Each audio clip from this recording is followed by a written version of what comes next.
welcome everyone to the session on securing a just transition. We have Yamidi Dagnit here who'll be moderating the session.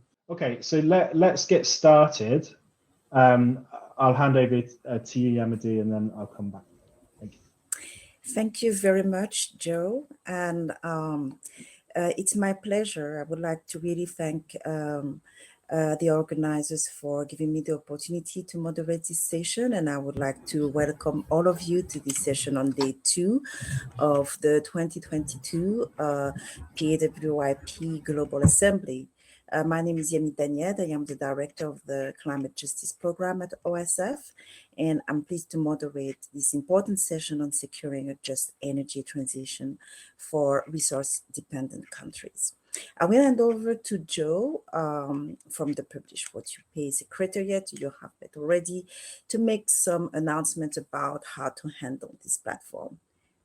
Over to you, Joe. Thanks very much, everyone. So I'm Joe Bardwell, Director of Communications and Campaigns at the PWYP Secretariat, and I'll run you through some of the technical aspects of this platform. The session today will take place in English and Spanish.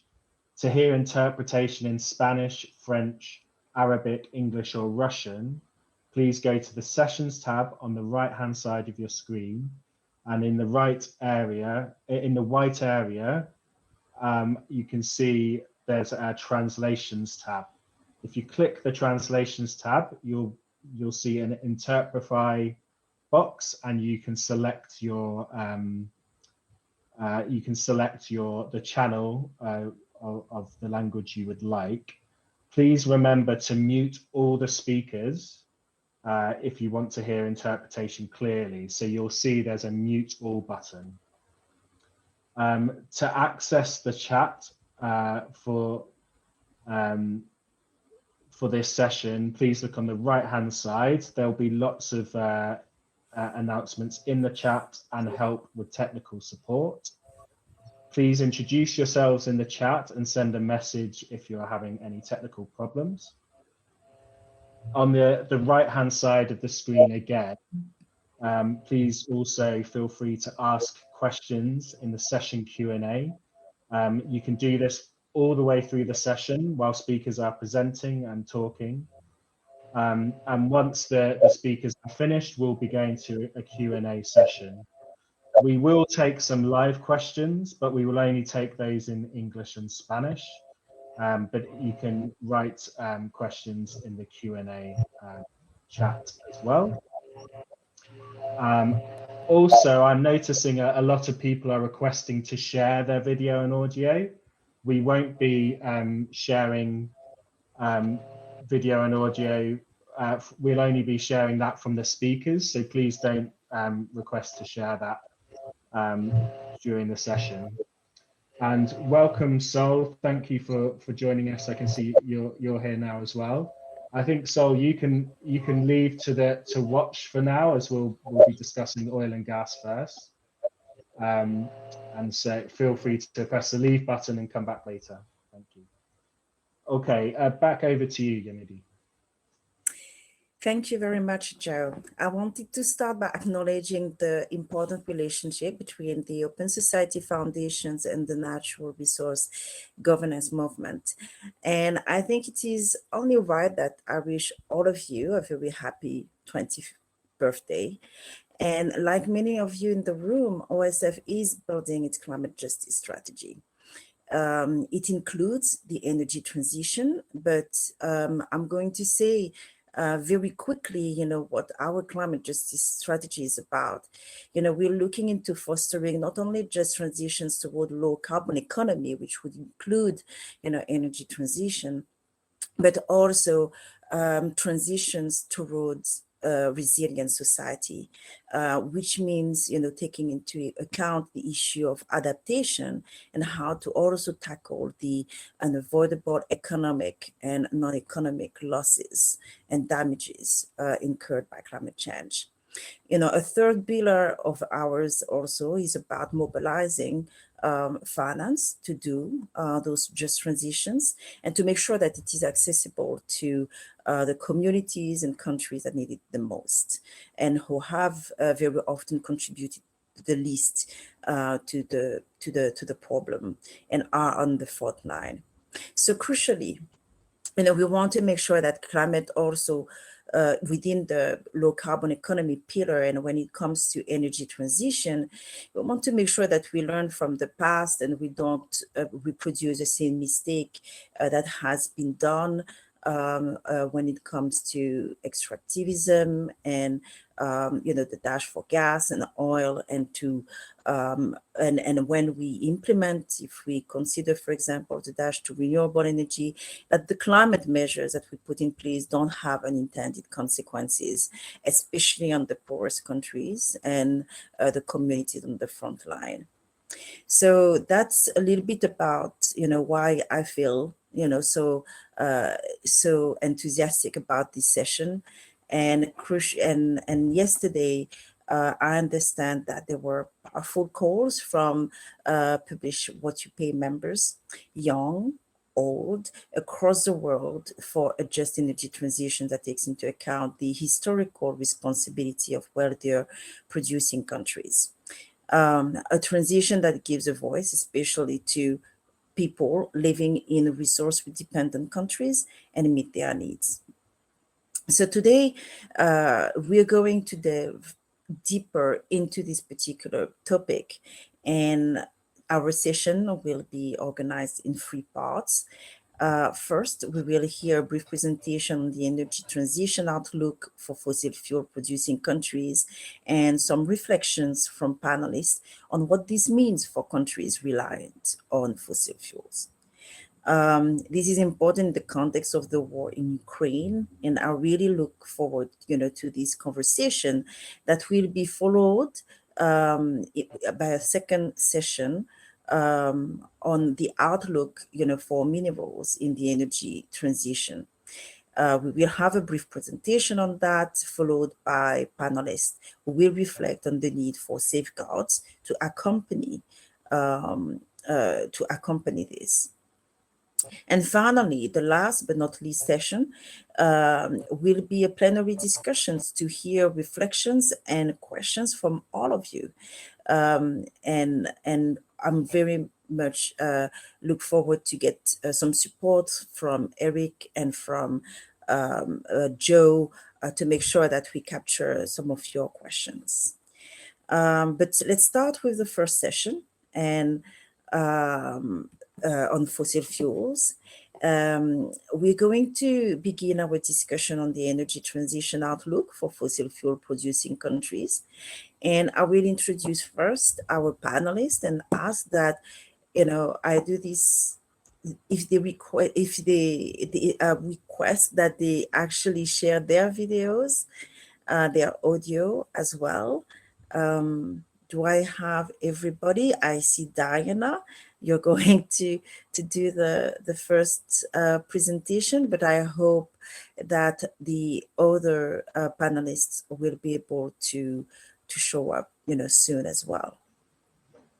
Diana, let me introduce you. You will be giving us a short briefing on the global outlook for energy transition in relation to fossil fuels. And you had a decade of experience advocating for transparency, accountability in the governance of natural resources in Lebanon and internationally. Diana, you were previously the executive director of LOGI, it's a Lebanese Oil and Gas Initiative, and the regional director for the Middle East and North Africa and Asia Pacific at Publish What You Pay. And after your presentation, we hope to hear from Tuli Makama and Nuraluda Hassan. I hope I pronounce your name well, but I know that you are called by us Nora. You will give your reflections on what needs to be done in fossil fuel dependent countries. Tuli is a Swazi environmental attorney. You've been awarded the Goldman Environmental Prize in 2010. And as Africa Director at Oil Change International, you work closely with civil society organizations and other stakeholders in the Africa region to shift energy finance towards clean energy access and to expose the impact of fossil fuel projects. And Nora, who joined us, is a 20-year-old pharmacist, transparency and environmental activist, and a member of PWYP in Iraq. And you live and work in Baghdad. And I would like to thank all of you, all of the speakers, for taking the time to be with us today for this discussion. Without further ado, over to you, Diana, for your presentation. And I know the team Joe is going to get some slides up to you for all of us to see. Thank you. Absolutely. Thank you so much, Yamide, and for the kind introductions. And I can't believe it's been a decade already, but indeed it has. And again, thank you for PWYP for the great timing for this very relevant discussion moving forward. This is a discussion that has been long overdue, and I think this is the right time to hold it. We lost Diana, I think, so I can take over for now and give Diana's presentation. So the first presentation is around oil and gas and the energy transition. And essentially, the world is warming at an unprecedented rate. And many of us here today are already feeling the effects and the harm caused by climate change, the droughts, the floods, and the unbearable temperatures. To prevent the worst impacts of the climate crisis, we must accelerate the transition to cleaner, safer energy. And that means rapidly phasing out fossil fuels, which are responsible for over 60% of the emissions. And this is in line with scientific consensus to not exceed 1.5 degrees of warming.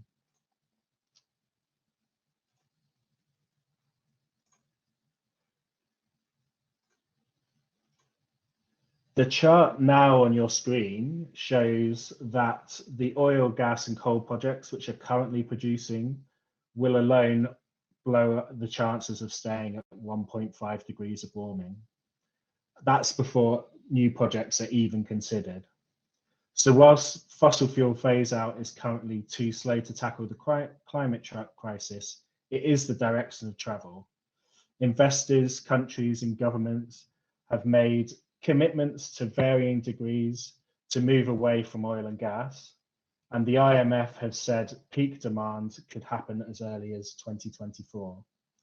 The key questions for a movement like ours, though, are one, will it happen rapidly enough to avoid the worst impacts of climate change?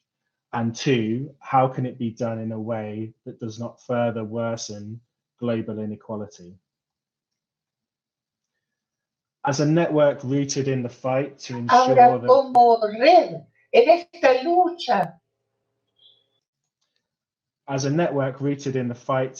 that revenues from countries' natural resources help them develop and don't just line the pockets of company executives and corrupt government officials, we know how complex it is for developing countries to reduce their fossil fuel production, especially countries heavily dependent on fossil fuel revenues to fund their public services.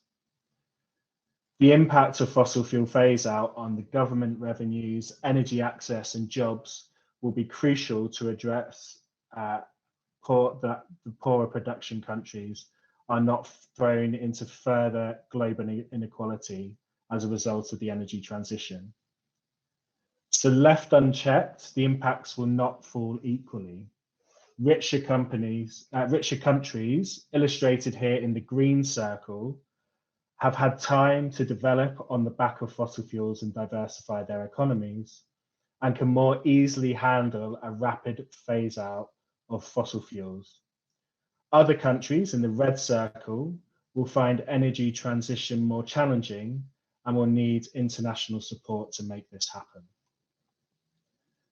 So that's why researchers have suggested an equitable phase out dates, which high with high emitting, richer, economically diversified economies moving first and fastest, with developing countries having more space to move slowly. In this chart, Group 1 in the blue line represents countries like United States, Qatar, Germany, the UK, and the UAE. And you'll see the line is steeper and ends sooner. Meanwhile, countries like Nigeria, Iraq, Yemen, India, Mozambique are represented by the green line.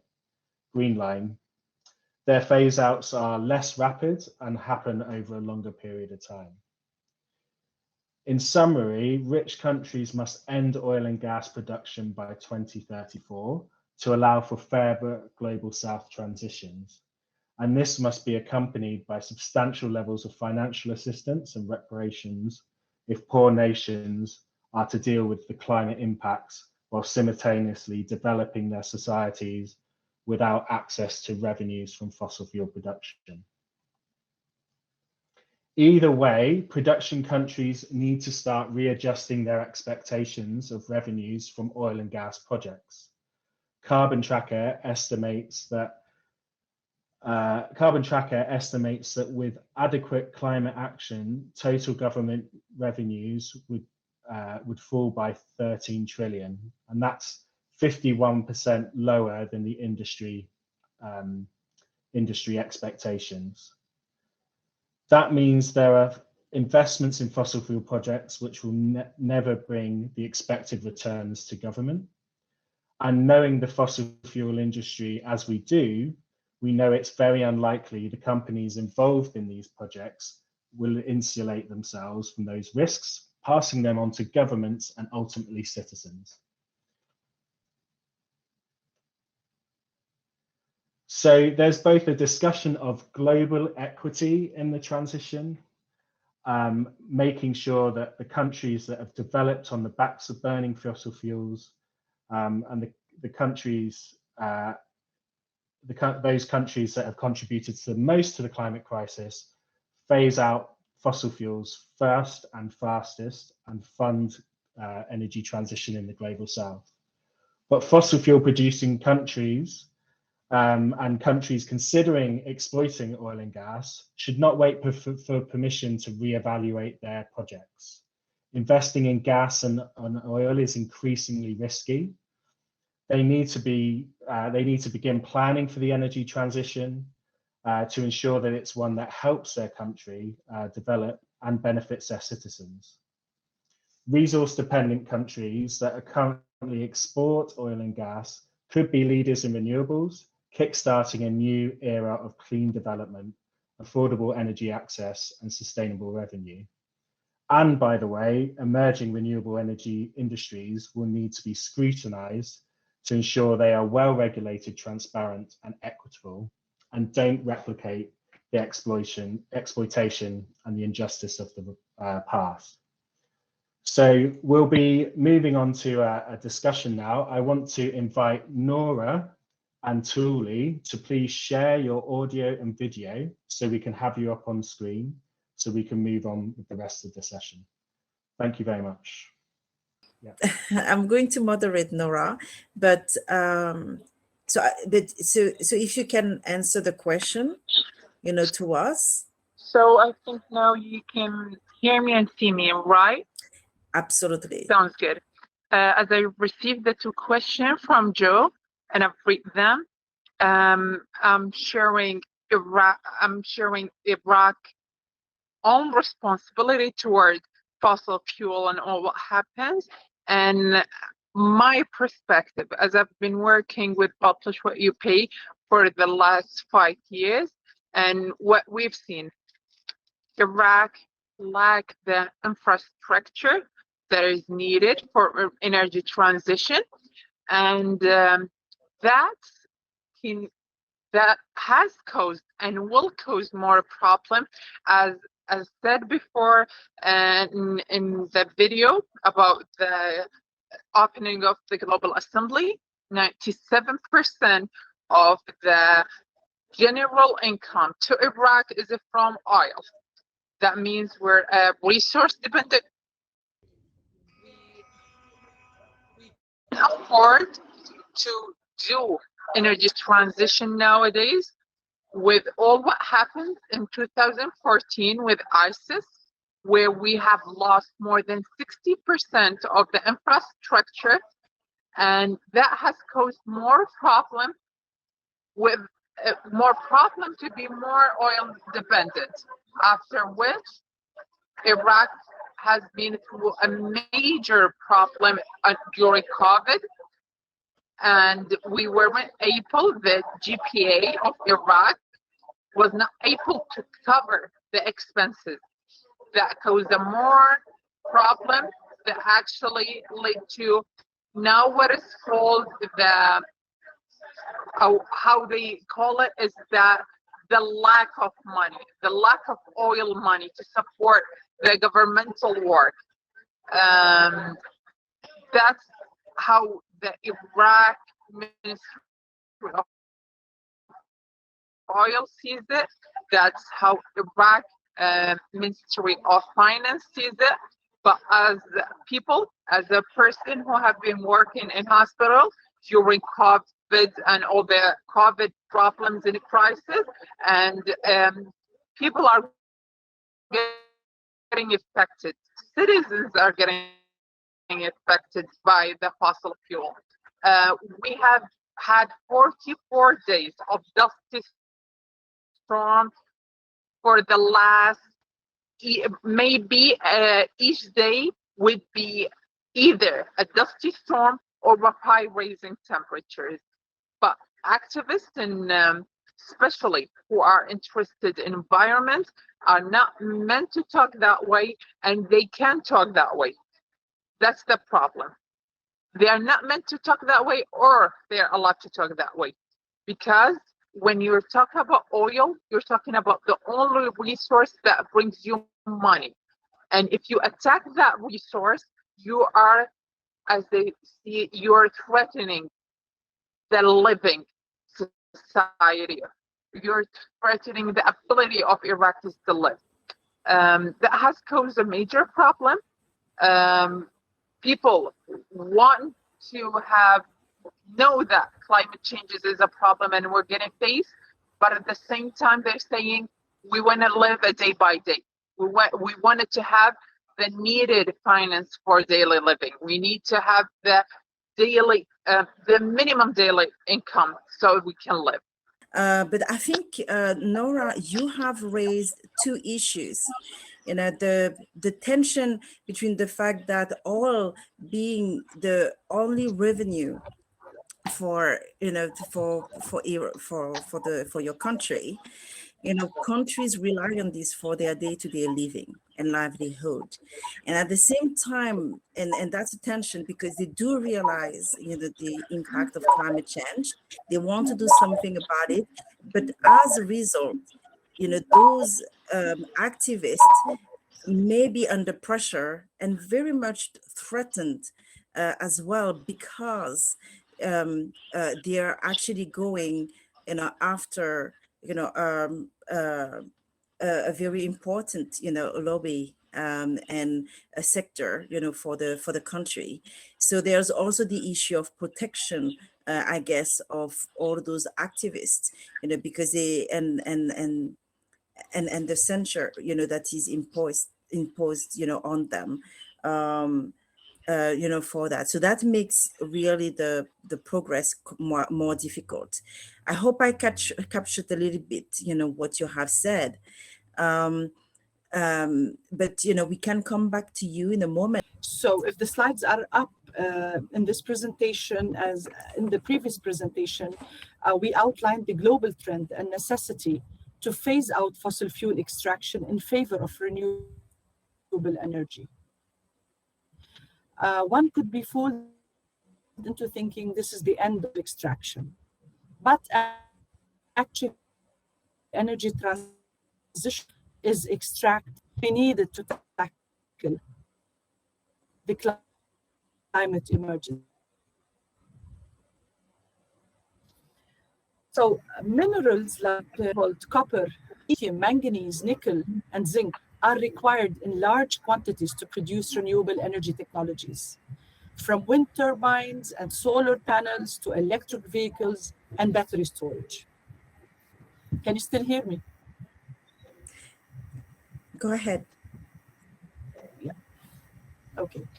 So to give you an idea of the scale of increase, this chart shows the differences in minerals needed for an electric car versus a conventional car.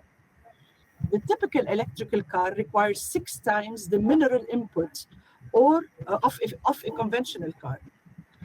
And an offshore wind plant requires 13 times more mineral resources than a similarly sized gas-fired power plant.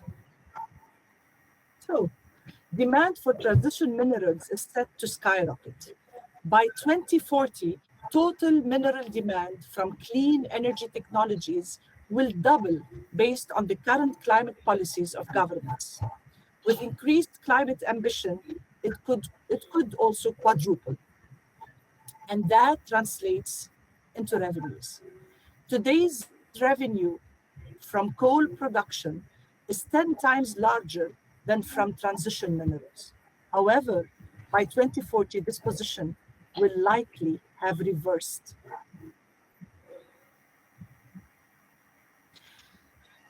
Transition minerals are concentrated in a small number of countries, and you can see the top sources in the chart on the screen.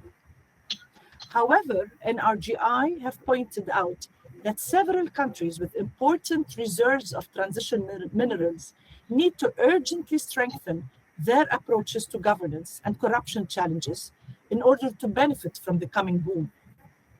Over $1 trillion in mining investments could be needed by 2035 to ramp up the supply of just 5 key minerals: aluminum, cobalt, copper, lithium, and nickel. But this brings with it huge corruption risks.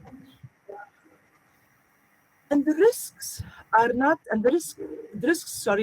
just limited to corruption and governance.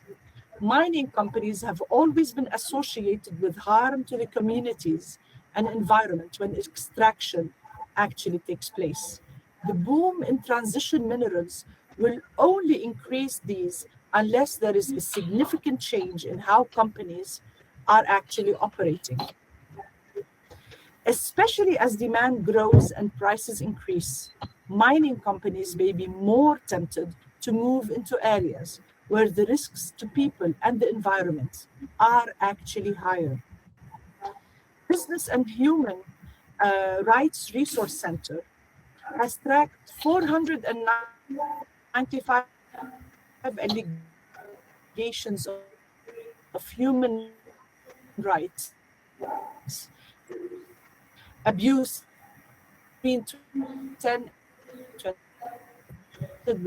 of transition used or indigenous rights to many community consent.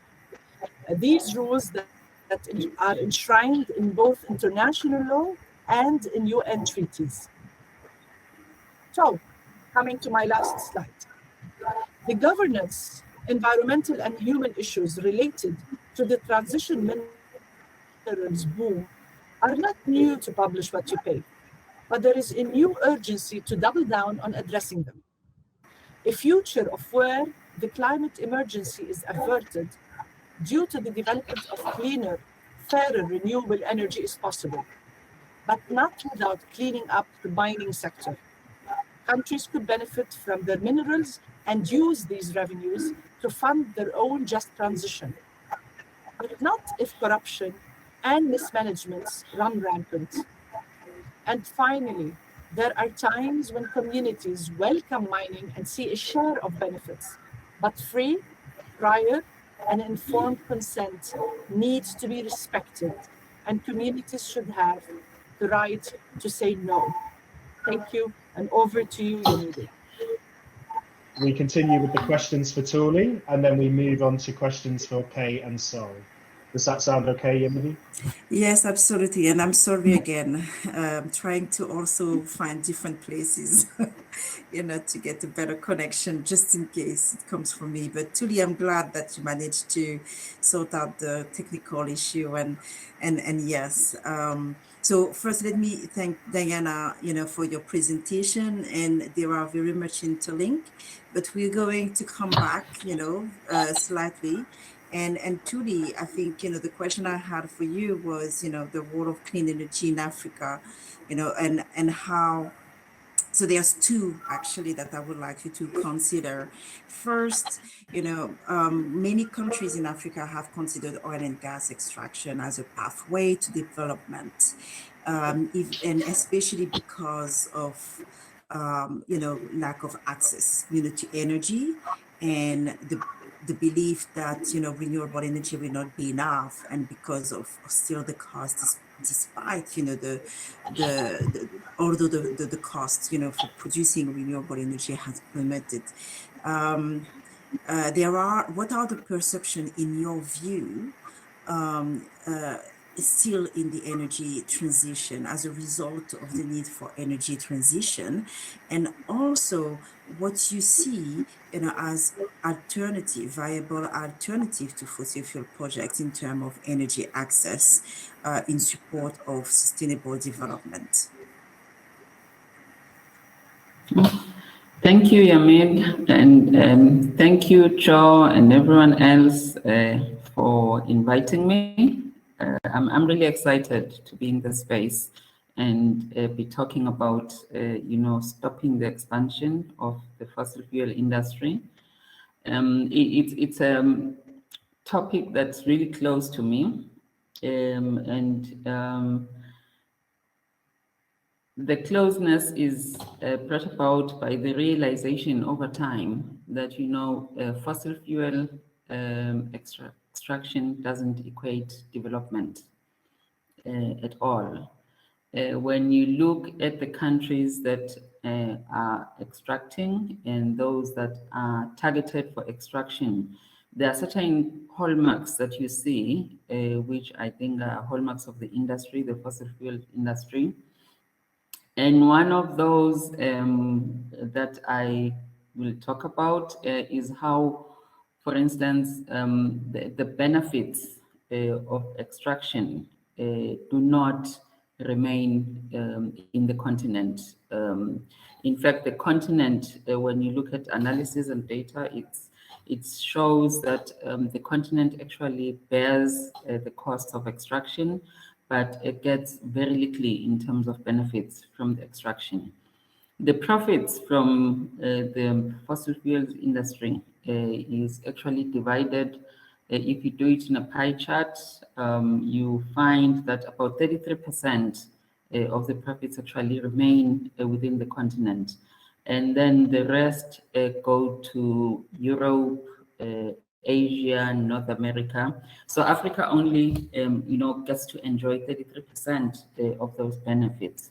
And from the 33% of those benefits, I think also when you look at some of the countries that are targeted for extraction or even extraction already, you find that there are all sorts of contracts that the countries are living under that make even those seeming benefits to be not real. I would give the example of Ghana, for instance. In Ghana, there is a take-or-pay contracts that Ghana got into for the gas projects and also for electricity. In the gas project, the Sankonta project, Ghana actually had to get into an agreement with any facilitated by the World Bank because Ghana needed finance. And in that agreement, basically, the government has to pay a set amount of money for gas. Sorry, can everybody, apart from the speakers, turn off Can you turn off your micro, please? Thank you. Go ahead, Tuli. Yeah, Thank you. So Ghana will pay these fixed amounts whether they've used or not, because they have the take or pay agreements with industry. So you know, in the Ghana example, for instance, you find that Ghana has to pay between 250 to 300 million a year for gas that it doesn't use because of the take or pay agreement. And then in the electricity part of those agreements, Ghana has to pay almost $500 million US per year for unused electricity. And in 2019, the total cost of these take or pay contracts, you know, far outweighed the government's, you know, expected revenue from this sector, which is about $937 million overall. So just looking at that example from Ghana, you realize how the fossil fuel industry is accompanied by certain elements like these contracts that are skewed in its favor that make it difficult for the continent to actually develop from these resources. And then also the issue of corruption. I'm glad that Diana touched on it in her presentation. And I would just like to add one bit, that it's not just the corruption of the African governments that makes it difficult for this sector to contribute meaningfully into national revenues. It's the corruption of the industry. You know, the industry has this corrupt footprint that actually makes it you know, easy and enables them to carry on business in particular countries. You look at the example of Senegal, for instance, the Petro-Tim scandal. You know, there we see resources that are meant to come from the extraction of gas already going into private pockets, and those individuals are not just in Senegal. They are also out in Europe, in London, so they are facilitating these corrupt agreements with individuals and also with some of their companies. So in the Senegal example, for instance, you see that scandal actually siphoning about 9 billion US dollars in gas wealth and siphoning that away from the public purse. And it's not just the Senegal government that's corrupt, it's the industry that comes or facilitates or actually thrives in the corruption.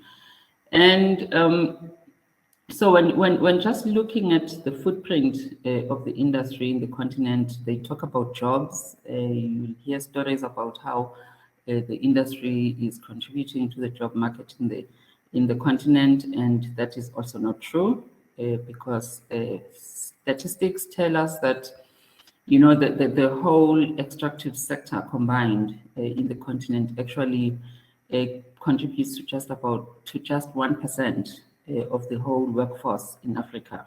So that's not worth the devastation that the industry is causing on livelihoods in the continent. And having said all those, you know, demonstrated how the industry is not, you know, contributing to development as it's supposed to be. It's failed to deliver on jobs. It's failed to deliver on development dividends that it's promised over time. And then also it's failed to deliver on energy access. Most of Africa is still energy poor. And that's despite the fact that the industry has been extracting from the continent for so long. So it's not clear why, you know, one of the arguments for allowing continued extraction would be that there'll be energy access for the continent, because there hasn't been so far. The extraction actually, when you see the pattern of how it happens, the extraction feeds into pipelines, and the pipelines lead to exit points out of the continent to other economies that are outside of the continent. So the continued extraction has not been to alleviate the energy access challenges of the continent. It's been to sustain economies of other parts. of the world. So we cannot continue to allow the myth that the fossil fuel industry brings about development to continue. Not to mention the conflict and social destabilization that the industry comes with. Look at Mozambique, Cabo Delgado. No sooner had they announced those gas deposits than there was an armed conflict, and all sorts of military had to descend onto that area and cause absolute havoc, on lives that have been, conducted and been in existence in that space for so long, until the fossil fuel industry, found that place as a profitable corner of the country. So that's another hallmark of the industry. It comes with militarization and conflict. So the examples of the positive development are very far and few between. So one would safely say those would be exceptions if you find them, rather than the norm. So the reason we are now pinning our hopes on the transition towards renewable energy as a continent is because we think it might just give us a fresh start to reset, the energy and economic paradigm that we follow as a continent, and also it brings about hope because most of the resources, the raw materials that are needed for the renewable energy transition are actually found in the continent. A significant portion of the raw materials is within the continent. About 39% of the world's total renewable energy potential. It's actually here in this continent. So that's another positive that makes us want to push towards the transition towards clean energy. And then within the transition, we think we have the resources, but then also it brings about opportunities for innovation, opportunities for creating real jobs, and also it gives us an opportunity as a continent to set up an energy narrative that will be respectful to the biodiversity that is found in the continent, so that we do not have to choose between, our agricultural systems and, clean energy, or the dirty, energy, fossil fuel energy that we get, which is what is currently pertaining, So we think that reset to that cleaner option that's respectful of the livelihoods of communities. And I heard, another presenter mentioning the issue of consent by communities, although that's been heavily abused, because consultation has been, mistaken for consent, and also just informing communities has also been abused as another way of getting consent from communities. We are seeing that happening in the Okavango, in Namibia, in Botswana right now. The San communities have supposedly been consulted by Rico and Africa, who want to extract oil from the Okavango Delta of all places. And when you look at those communities and you see how the processes have been conducted, that's not informed consent at all. So clean renewable energy gives us that opportunity as a continent. And also it gives us an opportunity to have an energy system that will be responding to local needs. One that's locally owned, and one that drives local economies before it becomes commodified and feeds the wider world. I'll leave it here, and thank you so much. Thank you so much, Julie, because you're making such a perfect transition to the next, conversation. Actually, you really, I think the key takeaway is I think there's been a false narrative about everything that the oil and gas, was supposed to bring to the continent. And I think you brought a lot of facts that really highlight that it's not true. And it comes to me that actually we need to make sure that the media has not highlighted, exposed, as much those data actually, while, we see the media do a good job on other issues. So maybe it's really time also to make sure this is the case. But you also highlighted, some barriers and why that false narrative, prevail. And the fact that, for example, the type of contract that governments, in Africa do with any extractors, and it could be the mining industry, not just the oil industry. I think what you highlighted needs to actually prevail, for Africa to actually do a better agreements, for themselves, when it comes to benefit from the resources that will be needed 6 times more, for the renewable energy.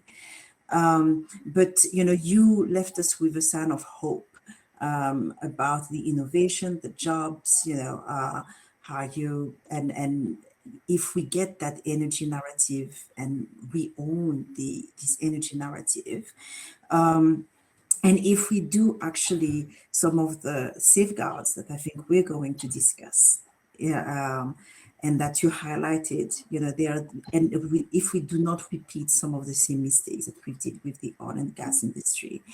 And this is what we're going to go about. But I wanted to thank you, Tuli. I wanted to thank Nora, who had to leave us. It was in self, I have many questions, but I will refrain myself. The conversation continue, guys. It will be, outside this this assembly. But I'm really glad to shift, to also the discussion about how to make this hope that Tuli, talked about a reality. I think you have seen in the presentation from Diana how she exposed some of the potential unintended effects, of those climate measures and clean energy. But it's not a fate yet. We can do something about it, and we can learn from the experience, and especially based on what we heard from Tuli. I'm happy to welcome Keta Kandriana. I hope I pronounce yourself well. Keta Kandriana Rafito-san from Madagascar, and also Sol Perez, from Mexico. I see you already. I see your video already, so that's good. And I'm going to ask you a few questions to reflect upon Diana's presentation. I will start with you, Keta Kandriana. Is Transparency International Madagascar, you're the Transparency International Madagascar's director and the coordinator of PWYP Madagascar Coalition, and you hold a PhD in political science and has been fighting for social justice for more than 15 years and holding governments and corporate sector into account. I'm going to ask you the first question and then go to Sol Perez. Sol, you have a PhD on environmental geography, and you've been working in the Land and Territory Program at FONDA. You have worked as an activist and consultant on the environmental and social impact of mining, environmental conflicts, and alternatives to extractivism, a few issues that were highlighted by Tuli earlier. So questions to you, Kay. I think we can, some of us call you like that, so I'm going to use that diminutive if you don't mind. How are you seeing the increase in demand for the transition towards energy transition and to renewable? How it affects the transition minerals? How it affects the people of Madagascar?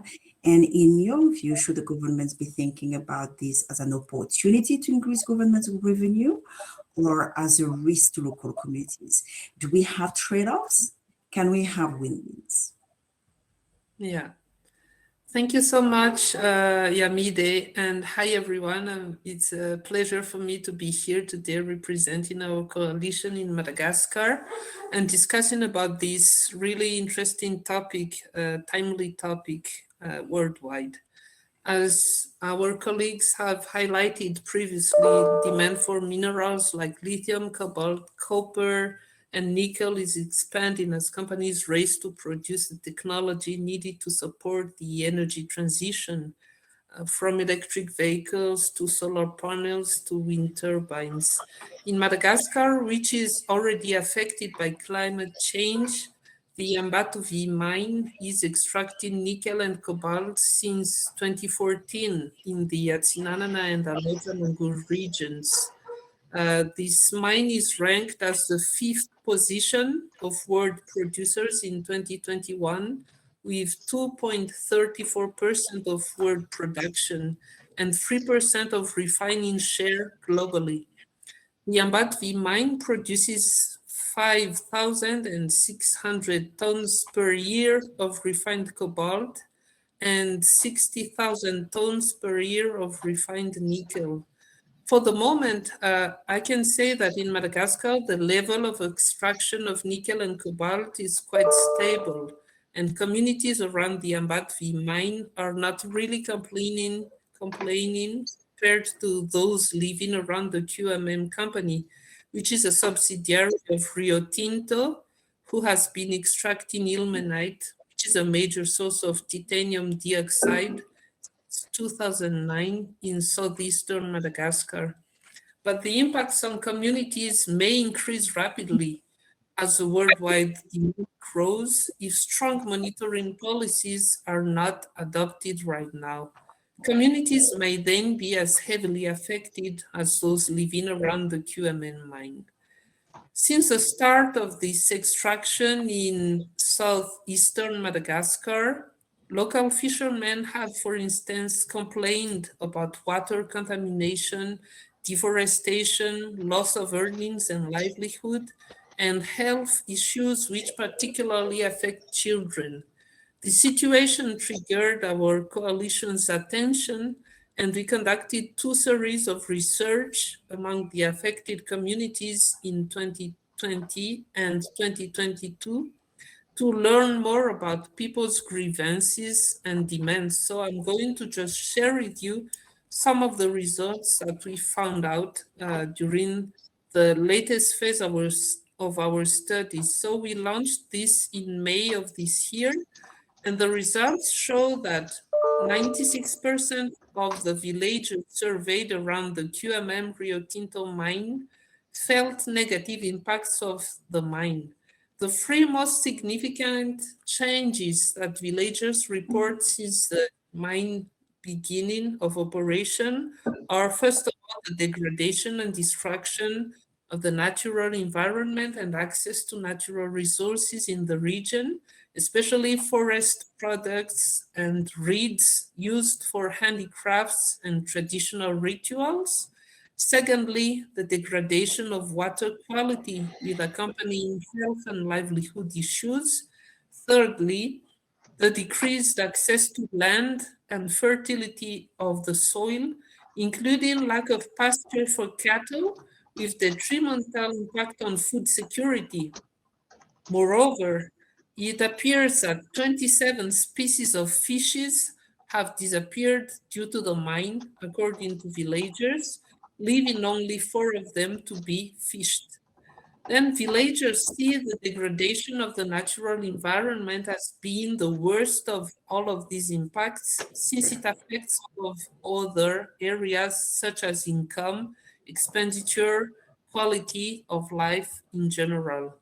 63% of interviewed villagers say that they already complained to Rio Tinto and QMM and authorities, and also to the National Environmental Regulator about the situation, but that 90% of them received barely no answer. The remaining 10% reported, among other outcomes, a provision of 1 pig per household, or raw materials for craft, and training in composting or promises of employment for local young people. But according to the same respondents, the mine failed in keeping its promises, and the government is very slow at responding to people's demands. More importantly, over 79% of those who filed complaints report difficulties, including police repression and judicial harassment. Therefore, the non-existence or the inadequacy of grievance or compliance procedures regarding the Rio Tinto mine is obvious here and is exacerbating social unrest, tensions, and conflicts. I think that corporate social responsibility can be seen here under its worst side.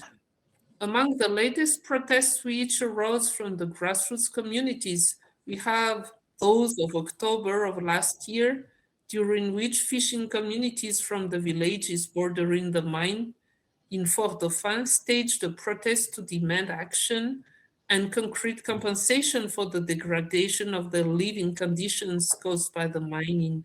4 people have been injured by the police and 2 community leaders have been jailed. And then we had the long-run strikes and protests from March to May of this year after dead fish were found floating on the Ambavaranu Lake just across the mine, just a few days after the company released millions of potentially contaminated wastewater in the surrounding lakes, leading to a fishing ban which deprived the population from its main sources of revenues. Many protesters and activists were put under arrest once again. Judicial harassment against human rights defenders striking. Now, today, the company and communities are working on an agreement, but there's no guarantee that such an agreement will fairly compensate more than a decade of loss. So to answer a question, back to our concern, before a fragile country as Madagascar enters into the global competition for transition minerals and draws full benefit from it, it has first to fight corruption in a very efficient way, which is not the case yet. It also has to ensure that communities are constantly consulted and that their rights are respected through functional grievance mechanisms overseen by independent CSOs. Contract transparency has also to be effective so that each and every citizen knows the deal that has been concluded between the government and companies. Moreover, all the principles embedded in the Natural Resource Charter have to be implemented and monitored closely by the government. We must all remember that unless respect for human rights is embedded in mineral extraction, we will fail to ensure a just energy transition, putting at the same time people and the planet at risk. If we do not anticipate injustice, the transition will bring more chaos and destruction to already fragile countries like ours, instead of development. So we have to be very cautious. This can be an opportunity for countries like ours, but there have to be lots of measures to be taken in order to avoid all the side effects that it can bring. Thanks a lot. Thank you so much, Kay. Is that okay for me to call you Kay, right? Please do. That's great. No, thank you so much. I mean, I'm learning so much with all the, the facts, that you have actually, brought to life, and, to highlight this, the reality. And I think, what we hear, unless there are some opportunities, but the dangers are real, and they build upon decades of undermining the rights of the people at the end of the day. And unless we set up the coping mechanisms, for that, including the grievance mechanisms, the transparency tools, accountability tools, and even, the protection, social protection, processes, we're not going to succeed to make those revolutions that we want to see, those transitions a reality. So over to you. Thanks for your patience. Thanks for joining us. And, the question I have to you is, what strategies are being deployed in Mexico and Latin America to protect the rights of local and indigenous communities in relation to mining projects? What you see, which one you see as effective, which one you see as not, and in your view, based on those experiences, what else is needed? I think you started to ask one of my second question, which was, what needs to be done to ensure Madagascar and Africa to address the potential harm to communities from the transition mineral booms. You started to answer to that question. I don't know if you want to add to this, but there's also how does natural resource governance needs to be threatened to address the transition mineral boom in the region.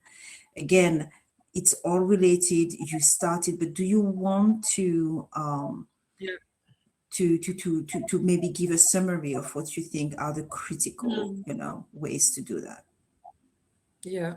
Thanks a lot for this second opportunity. I mean, the governments across Africa really need to emphasize the fact that communities are at the very heart of mining exploitation, and each mining exploitation should be done for the sake of the community so that they can really benefit from it. This is among everything else in terms of profit or whatever. So when the just transition, the energy transition worldwide is giving us the opportunity to, increase revenues from such exploitation, the government has to increase its own capacity to negotiate with the companies so that they can get more from them in terms of social corporate responsibility. And there is also need, this is for instance the case in Madagascar, to update the legal framework so that we can face, the additional constraints or requests that such exploitation are putting over our head. And something I would like to answer, to seize the occasion as well, to answer the questions that Paul Barker has been asking to me in the chat, and I was on the way to answer him. So he was asking if the differences in social and environmental impacts between the mines related entirely to the company's performance or also to the different mineral that's been extracted and processing. I think that it has both to do with all of this, because at the same time, a mining company has to have values and ethics of processing. If the company lacks to follow and to respect those values and procedural ethics, then we fell into irregularities, and bad impacts, negative impacts are hitting communities. But depending on the minerals as well, I think that if transitional minerals are rushed into on the worldwide stage, then the companies may be less careful, to respect all the procedures because they are rushing for profit. And then we need the government to be there to regulate everything and to act as it is supposed to be, as a defender of the population, because that's what the government is supposed to be before everything else. But unfortunately, due to a lack of capacity, I would say, on the technical side, due to a weak legal framework, as I just highlighted, also due to corruption and embezzlement with company interests, then the government is not playing its role.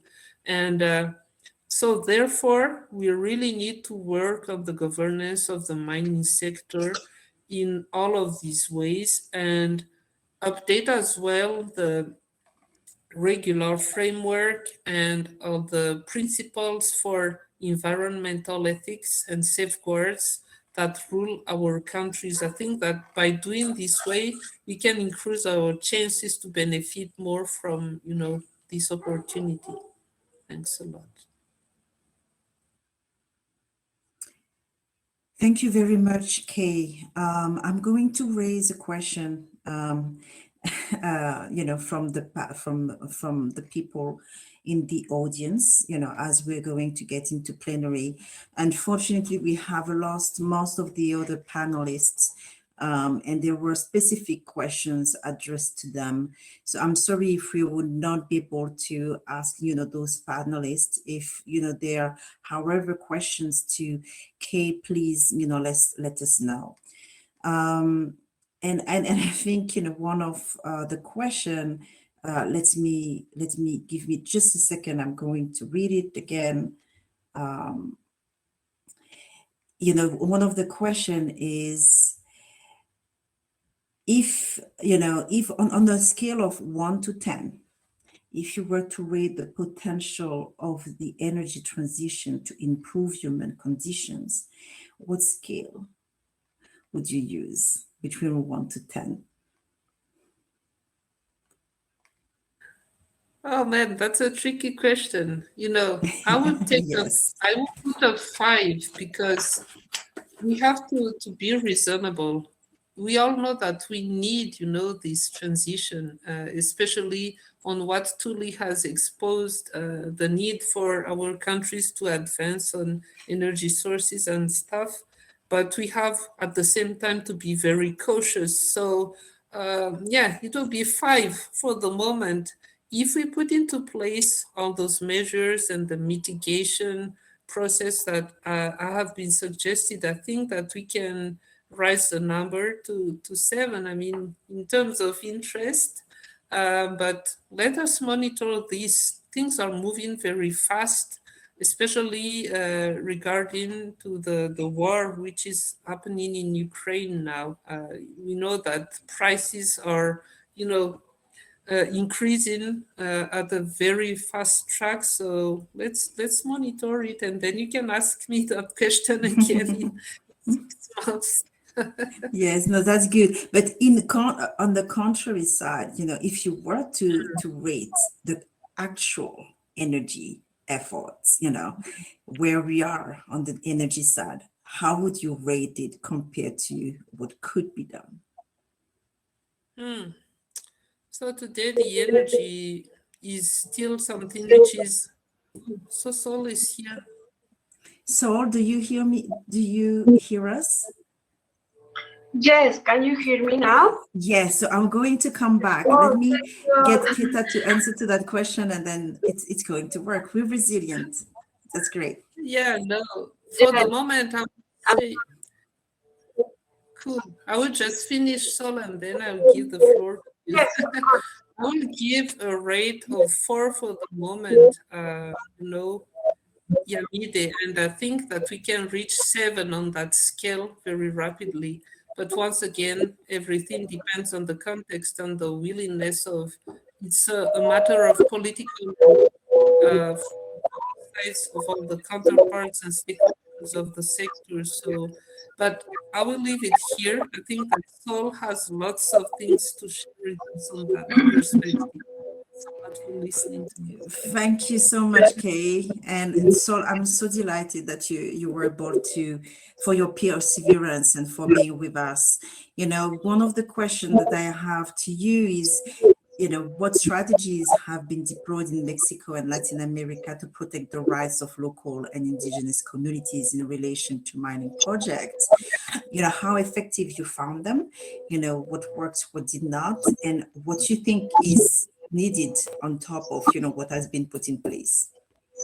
yes, thank you. First, it's a pleasure to be here sharing this webinar with all these fabulous women. It's a very good opportunity to share the experience in Mexico and in Latin America. So now I'm going to switch to Spanish. I believe that there is a great issue that hasn't been solved when we talk about energy transition, although it's been said that necessarily it's an intensive issue concerning minerals. I believe that there's an issue concerning its origin. In other words, we now need to increase mining extraction because we need nickel, copper, cobalt for clean energies, and we have to be able to quickly extract them because we're facing a climate issue. And this, of course, leaves outside of this discussion the current model of energy consumption. It's very unfair. It's very unequal. Hence, there's an issue that needs to be solved, I believe. Although this energy transition means an acceleration from a mining perspective in all our countries, we see an example of difficult issues concerning mining impacts and how these mining companies violate human rights, destroy the environment, and on many occasions they do not respect the national legislative frameworks. Hence, I believe that there is an issue. In other words, because of climate urgency and this urgency concerning climate change, well, we have to accelerate to this extractivist model. And this implies that the impacts that the region has faced in Latin America in the last 20 years because of this current mining framework, well, we see an acceleration. I'm talking about negative impacts, like, for example, the displacement of indigenous people and populations, prosecution of land advocates, violent repression as well, but also negative environmental impacts, water contamination, and others. And when facing this, the communities, what they're doing is, of course, continuing defending their territories and their livelihoods as they've been doing so in the past. They're defending basic human rights, like, for example, the right of territories of their land, not only talking about consumption, but also consentment concerning their natural resources and land and the right to water, because of the context of the pandemic. This is a big issue in Mexico and in other regions as well. There are cases where the mining companies took over the water sources because it's essential for that activity amidst the pandemic. So as it has been said before, the mining companies and economic needs, of course, they have acted incorrectly, and it's very difficult for things to change from night to morning, especially with the current speculation of minerals at present. However, the struggle continues in different modalities, like, for example, social mobility, legal defense. And in Mexico, this year was an emblematic issue concerning an indigenous community. It obtained a favorable sentence from the Supreme Court of Justice in this country with the accompaniment of Fundar, where we achieved recognition of those indigenous communities. And unfortunately, these indigenous communities were not consulted, but they won. But let me tell you how the domestic legislation benefits these mining companies. So there's a movement to be able to change this mindset and issues. And we're working on this topic of transparency in Mexico. In Mexico, it's one of the most opaque sectors, and this is acknowledged from a science perspective.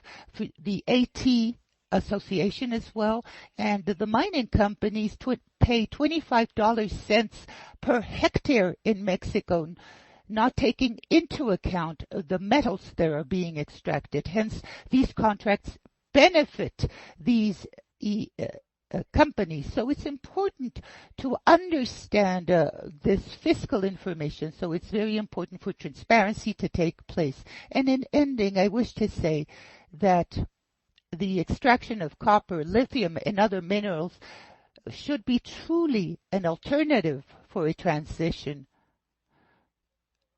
But this is not happening in the southern part of Mexico and Latin America. But there is an interesting discussion to go against these narratives. We have to think about the local communities. there are local experiences concerning energy efficiency and other alternative models when facing extractivism and its impacts. And lastly, I believe it's very important to say that the increase of mining towards energy transition is definitely having more environmental and social impacts that what we wish to solve, like, for example, the destruction of biodiversity, local vulnerability towards climate change, because water issue means that there will be a drought, because in Latin America and Mexico, we're talking of desertified regions, and these areas are becoming even more vulnerable because of lack of water. There is still much to be done, hence it's very important to achieve this change.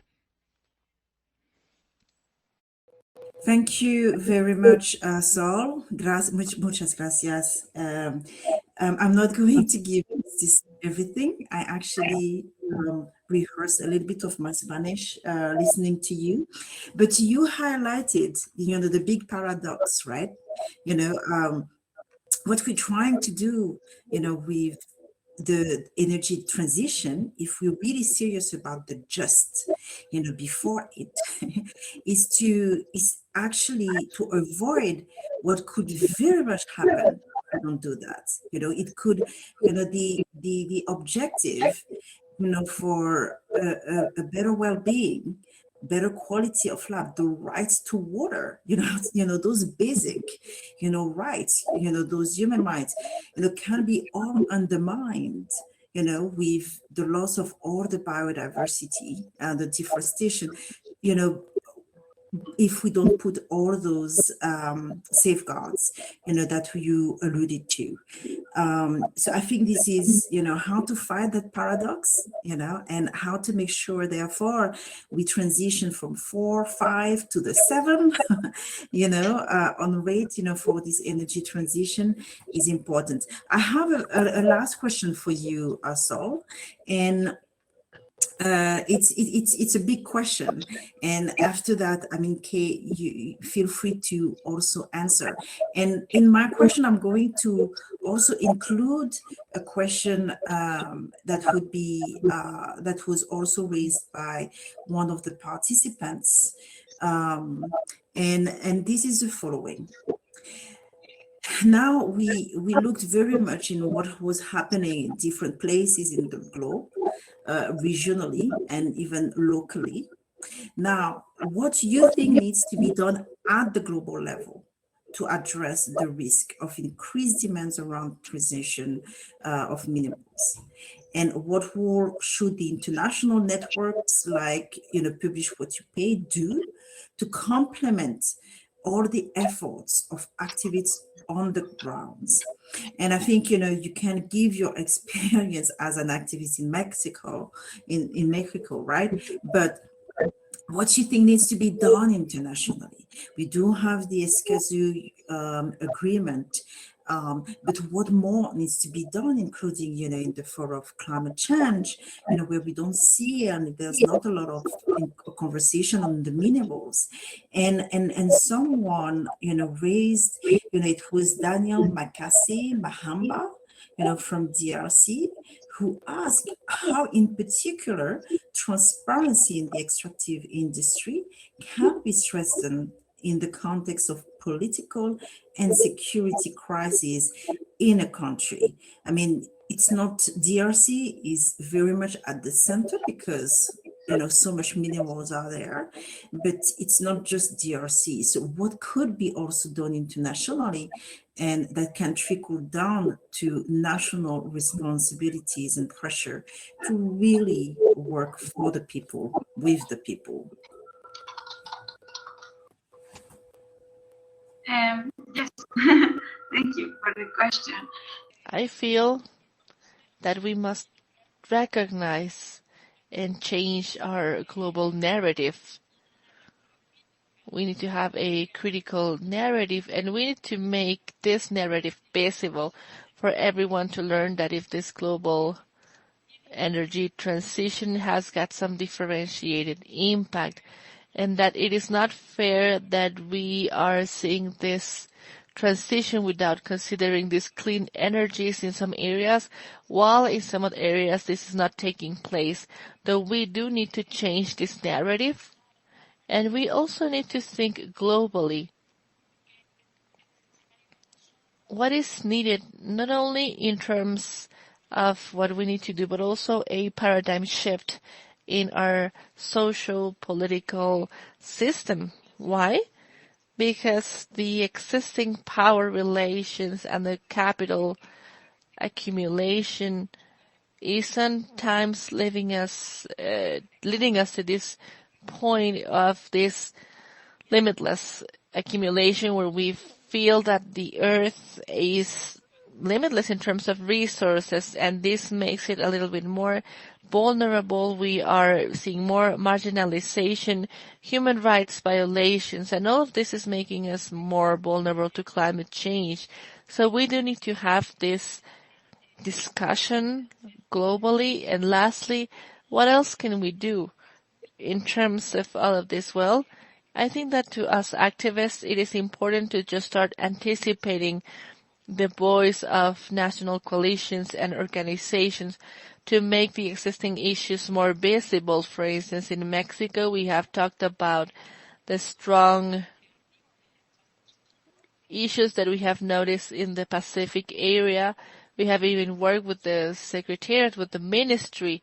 We know that we are not meeting the 1.3 criteria and requirements because we do not have enough staff with appropriate experience in human rights. So a global movement could allow us expand these international practices and to get more pressure on the regional governments as well. Lastly, also what has to do with all of this regional actions, we need to find more resources for collective campaigns so that we can just really start just disseminating them all. And just realizing that as part of this global actions could also strengthen local actions, and local actions could also strengthen international actions. So I think that we need to address both domestic campaigns as well. So that's pretty much what I wanted to say. Thank you so much. It's such a pleasure to be here with you. Thank you. And Kay, I'm turning to you. It's with the same question, and maybe you can also bounce back, on the transparency question also a little bit more. Plus, there's also another question about the role of African coalition. I think Saul mentioned that there's a role for regional, continental, regional organizations, right?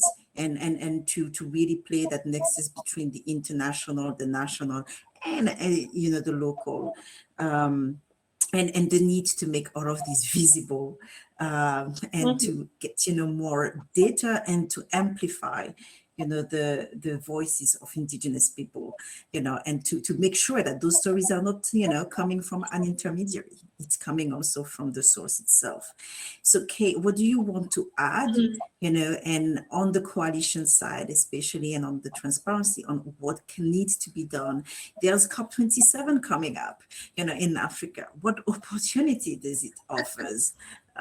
Yeah, thanks a lot, Yamide, and I totally agree with what you said. So we need to move on the regional side. We do run this campaign, Disclose the Deal, across the movement right now. And this is the biggest opportunity in my sense for pushing for more transparency and emphasizing this topic of transition minerals to be brought on the table, asking to governments, look, this is a huge opportunity coming, but we need to set clear rules of the game so that the population's communities are included in it.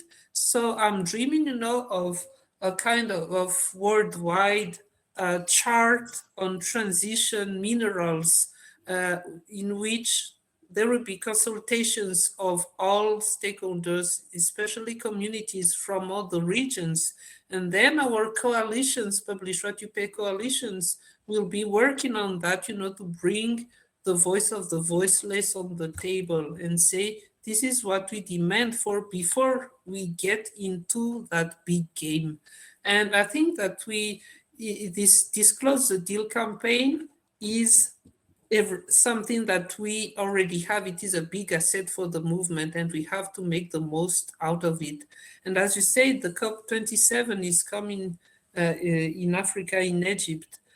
We need to be represented there heavily and to speak on behalf of our communities, of our regions.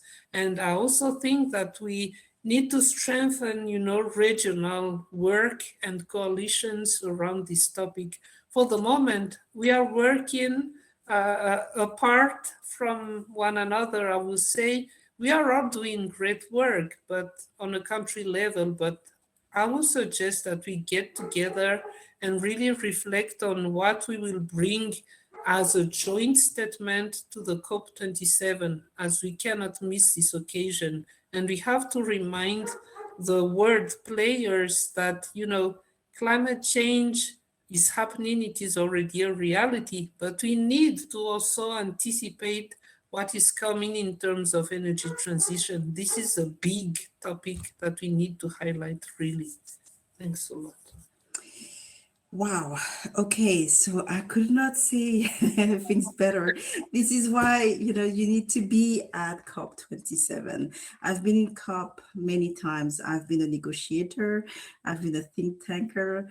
And, you know, I have to say it's only recently that, you know, we heard about the Escazú agreement. And, you know, before it was very foreign. It was, you know, there were no bridges among, you know, those international fora. I think it can be better. There's actually a platform for indigenous people there, but we don't see you there. You know, we talk the climate language, you know, in a bubble, you know, and not necessarily connecting to the realities. It's still siloed. And I think, you know, what you said about, you know, creating the space, you know, is music to my ears. Let's see what can be done, you know, in this respect. And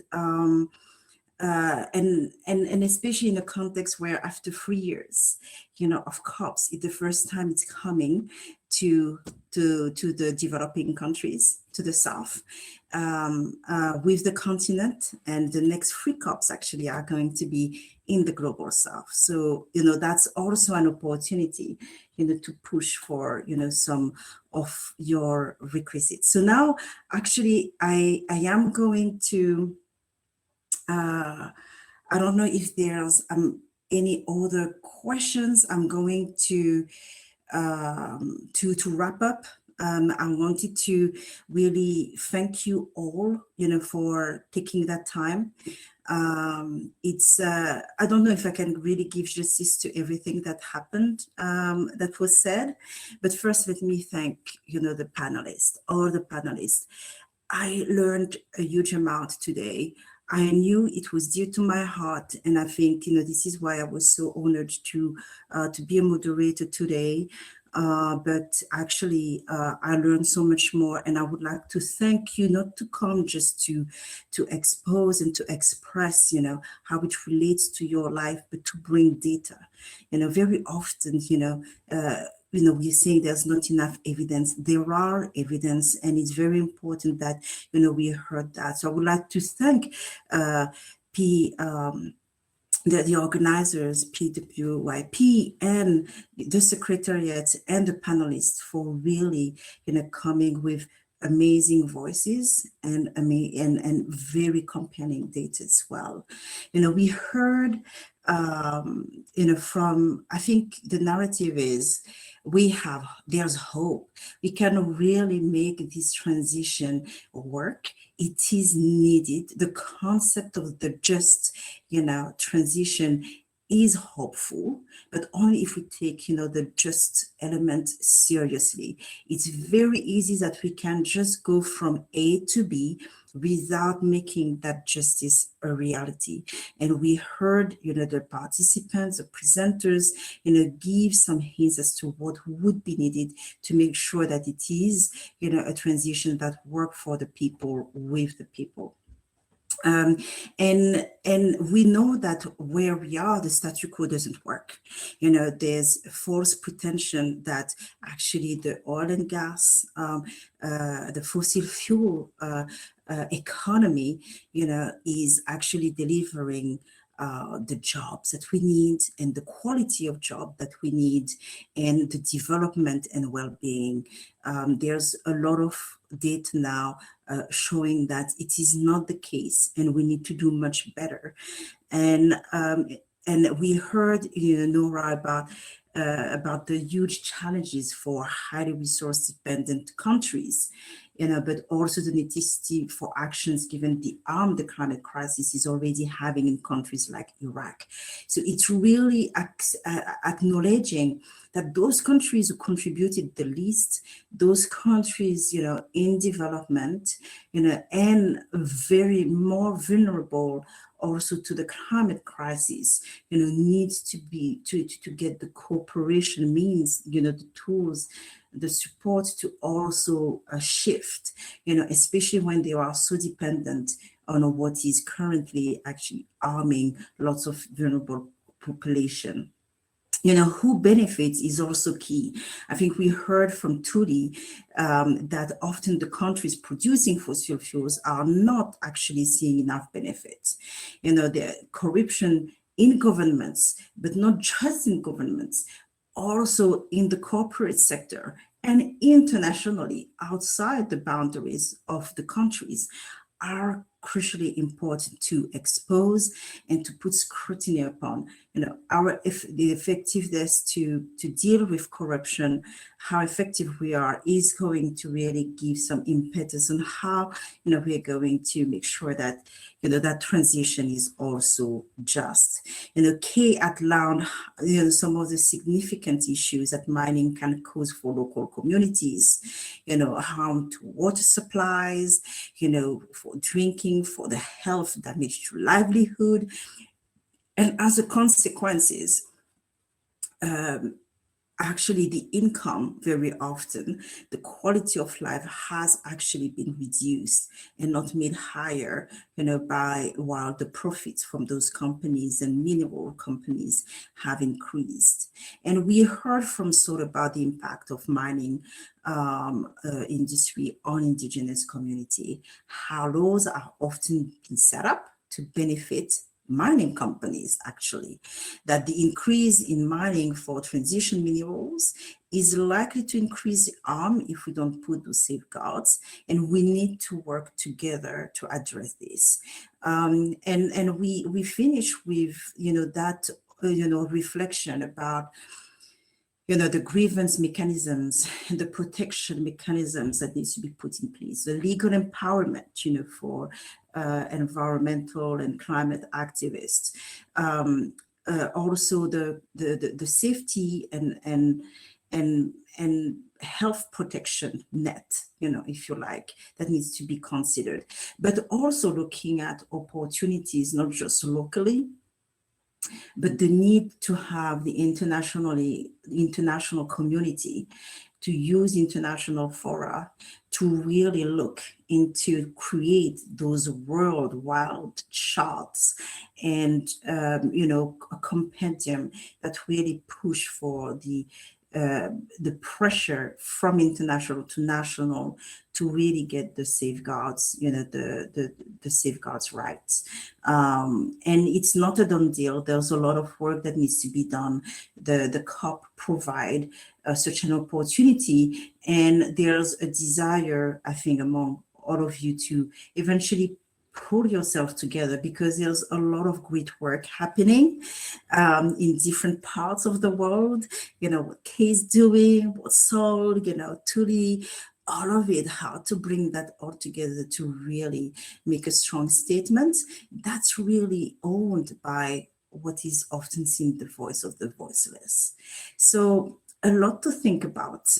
I don't know if I give justice to everything that I heard, but from the heart, I wanted to thank you all. The work continues, and again, thank you to the organizers.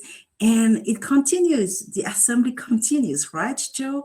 Maybe you can have the final word into, mentioning, what's next. Yeah, well, thank you very much, and really big thanks to you, Yamidi, for such expert moderation of that panel.